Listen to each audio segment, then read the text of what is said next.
Hi, welcome back to Joe Blogs. In today's episode, I want to provide you with an update as to what's happening with Lukoil, Russia's second largest oil company that was sanctioned on the 23rd of October by the USA. And those sanctions have meant that all of its operations overseas have now been completely devastated. They're really struggling to be able to keep operating because they can't make or receive payments. And obviously, if you're operating a huge oil facility, that's exactly what you want to do. You want to make and receive payments because that's why Lukoil is developing all of that oil to sell it to other people, to make some revenue, to make some profit. And Lukoil is now seeing all of its overseas assets imploding. And it's now taken decisive action in Iraq by issuing a force majeure on the Iraqi oil field. And that's a major problem because that field is pumping almost 500,000 barrels of oil per day, which equates to around 9% of Iraq's oil output. So it's issued this force majeure, which has basically suspended most of the operations. And obviously, Iraq is not happy about this. So, just in terms of what a force majeure is, to go through the details because that's what I like to do, give you some more information about what's happening. A force majeure is a clause, a legal clause, that allows a company to suspend or delay operations when events beyond its control prevent normal performance. So, obviously, this is a situation that Lukoil isn't in control of. It didn't authorize the invasion of Ukraine, and it didn't authorize anybody to issue sanctions against the company, but it has happened. And so legally, it can claim that this is a force majeure outside of its control. So common triggers are things like war, sanctions, political unrest, natural disasters. So for an oil company, it provides legal protection, no penalties for missed deliveries, halted output, or suspended investment. So technically, Lukoil can say that nobody can sue it, nobody can basically bring any action for breach of contract against Lukoil whilst this force majeure is in place. So it signals serious disruption, not slowdown, but a potential shutdown of these entire facilities.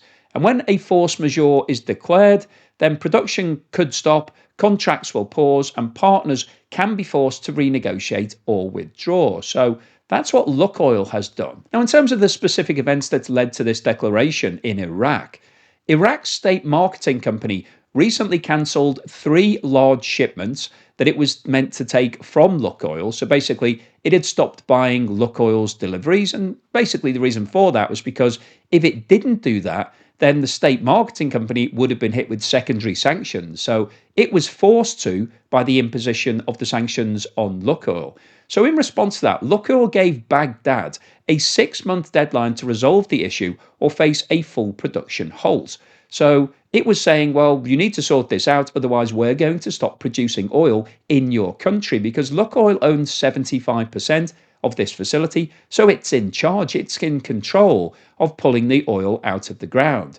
And it's been reported that Lukoil have now sacked all of the non-Russian and Iraqi employees on site, so any foreign operatives have been released, and it's now declared this force majeure. So essentially, the only thing that's happening at the plant today is that they are only running essential operations. So they are keeping some production going because, as we've discussed many times before, when you're running a large oil field like this and you're pulling 500,000 barrels of oil out of the ground every day, you can't just stop it and then restart it next week because that will cause you major operational problems. So there's a certain amount of oil that continues to come out of the ground, but essentially they've stopped pulling out 500,000 a day. And that's going to be a problem from Iraq's point of view because as well as the exports, it will be using some of this oil within Iraq.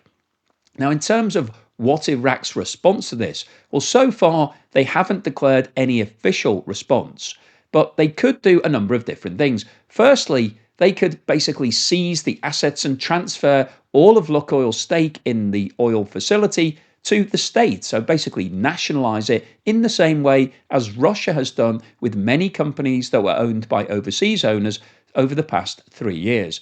They could also take temporary control, so basically seize the asset on a temporary basis while Lukoil is still declaring its force majeure and carry on running it as normal. So that would be an emergency law that they could pass.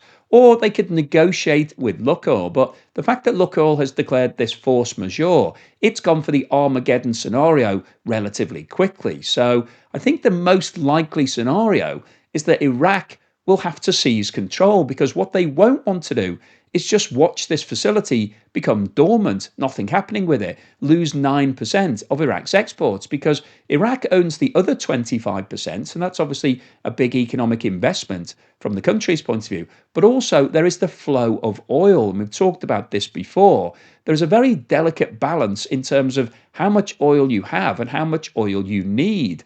And if you suddenly become short, then obviously your filling stations will run dry and prices will escalate in your country, potentially causing an economic problem in Iraq as a result of the fact that Lukoil has been sanctioned. So I think Iraq will need to take relatively quick action here to make sure that this doesn't cause widespread disruption. Now, in terms of a quick update as to what's happening with the rest of Lukoil's assets, as I mentioned in a previous video, Bulgarian parliament passed a law basically allowing it to nationalise the refinery that Lukoil owned, because it produces 190,000 barrels per day, which is critical to the economy of Bulgaria. So it couldn't allow that refinery to basically stop producing. A state-appointed manager is taking over the facility on November the 21st, and any sale proceeds are going to be held in a frozen account. Now, I don't think there's going to be any sale proceeds, but I guess Bulgaria have to decide whether or not they're going to attribute any value to nationalising this asset, or if they're just going to say that it was €1, because that's what happened in many situations in Russia when they nationalised assets. They basically said, well, it was only worth €1 or £0 anyway. So that's what the situation in Bulgaria. In Finland, where Lukoil operates around 430 Finnish petrol stations, gas stations, the chain is now starting to run dry because Oil, which is the name of the brand in Finland, doesn't have access to the fuel because nobody can actually receive payments from Oil because it's part of the Lukoil group and therefore is caught under the sanctions. So that's a problem in Finland, and it's now choking the operations of those gas stations. And at some point, some action will need to be taken. And my guess is that the Finnish authorities will step in and seize control of that network because it's important to the Finnish economy.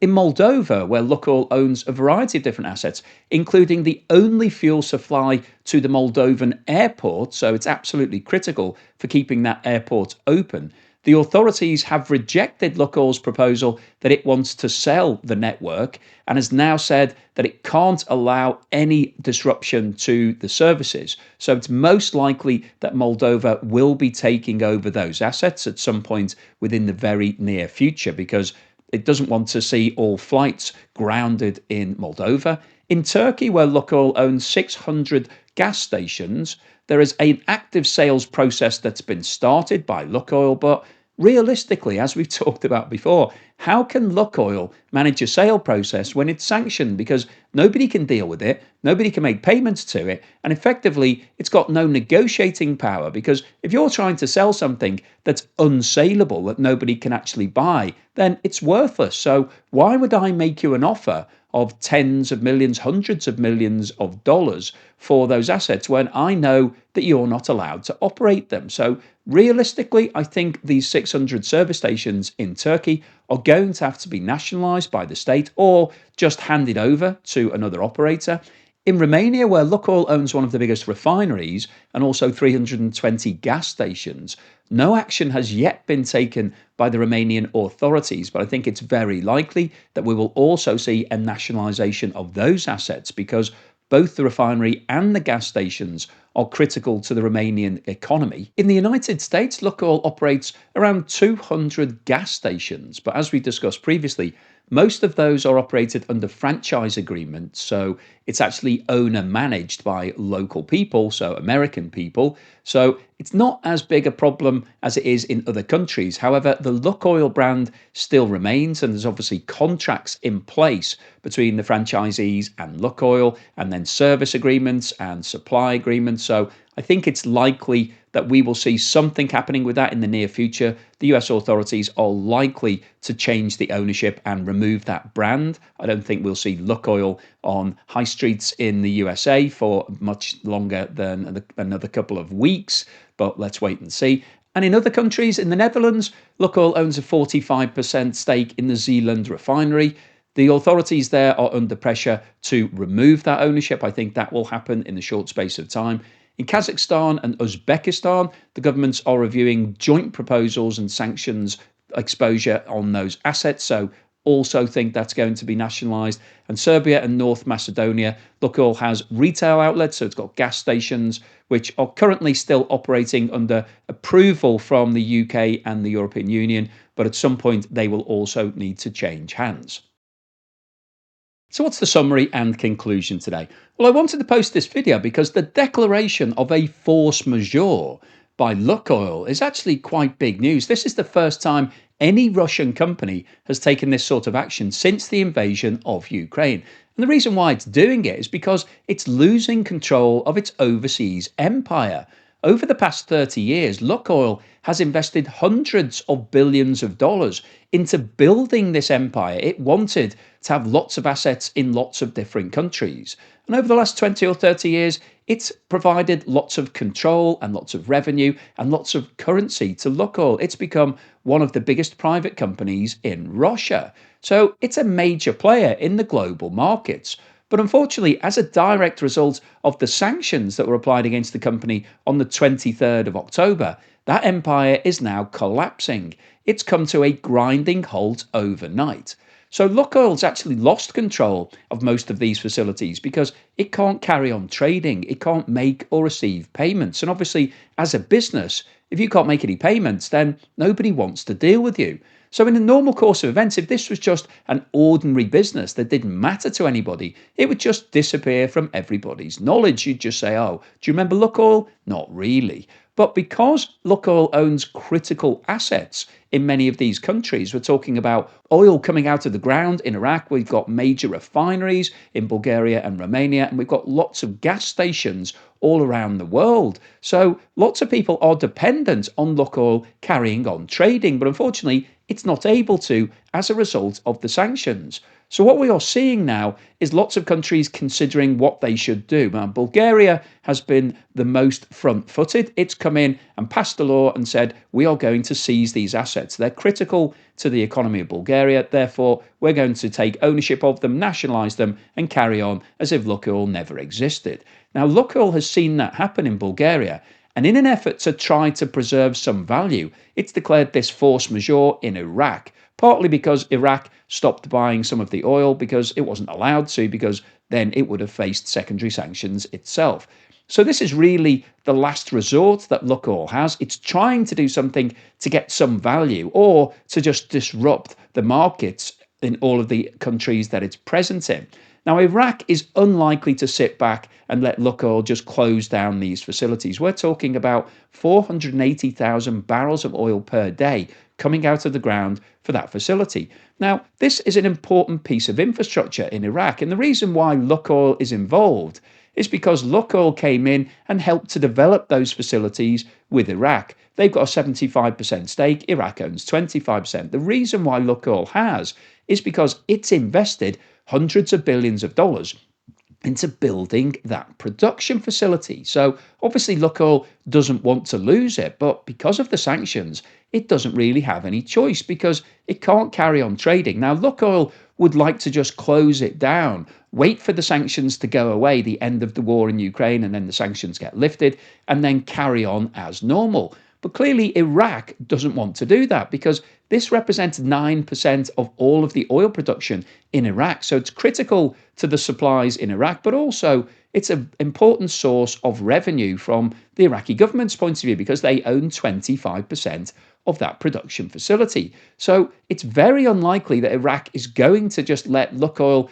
mothball the whole plant and then just wait for 6 months, 12 months, could be 10 years before we see an end to the war in Ukraine. Nobody really knows when it's going to stop. So from Iraq's point of view, if I was sitting in the government, I would certainly be talking about nationalising those assets immediately because that's what's happened in Bulgaria and that's what's happened to many facilities in Russia Lots of companies went into Russia over the past 30 years and helped to develop all of their different facilities and invested hundreds of billions of dollars into Russia. But unfortunately, many companies didn't get anything back in return after Russia's invasion of Ukraine because the Russian government decided that those assets were important for national security and so nationalized them all. So that's basically what Iraq could do. It can say that this oil field is very important to Iraqi national security and then has a justification to nationalize it. That's what I think is most likely to happen. But what we are seeing here is Lukoil's overseas empire falling apart. It's lost control of all of these assets and these facilities. Therefore, it's unlikely to be able to regain that control whilst the sanctions are in place because it's impossible to carry on trading. So it's going to have to write off all of these investments. And it's gone from being a big global player to being just a Russian oil company.